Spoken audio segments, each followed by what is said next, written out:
Hi guys, sorry I'm late. I just got back from a lunch and learn. Hey, how did it go? It went really well. I'm so glad the campaign manager invited me to speak to their employees about affinity groups. A lot of them had no clue that they only had to pledge $250 and then they could opt into any of these groups, and most of them already are. Wow. It really is such a great benefit to our donors, and think about it, it's only really $21 a month.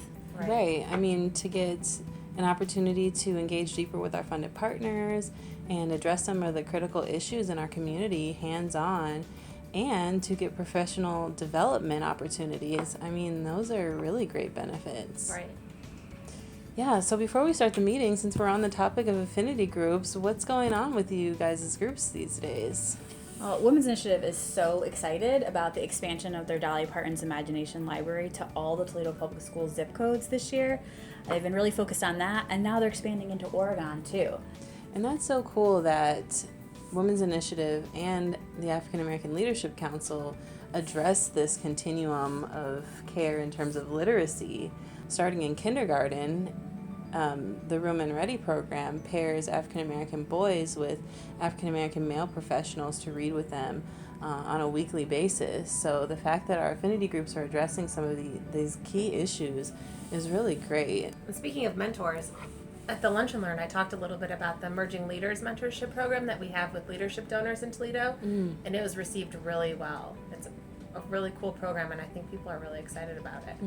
Yeah, I think that people don't realize how many great professional development opportunities there are with the affinity groups too. Right. I know the wind downs and the Women's Initiative events are always great places for networking. Yeah. Yeah, same for the Lunch with Leaders with AALC. It's quarterly, we do a luncheon, and then at the end of the year, we usually do a larger professional development opportunity like a conference or a capstone lunch. So, yeah, there's great benefits, and a lot of the times people who aren't members can get involved in these activities too. Yeah, Right. absolutely. I know young professionals that are part of Emerging Leaders really love networking and volunteering with some of our funded partners. Yeah, we have the Retire United group too, and they're just getting started, but the fact that they've been able to help us with some of our larger events has been really key, like with our centennial last year and our kickoff. I really don't see how logistically we could have done it without them. So, Wow.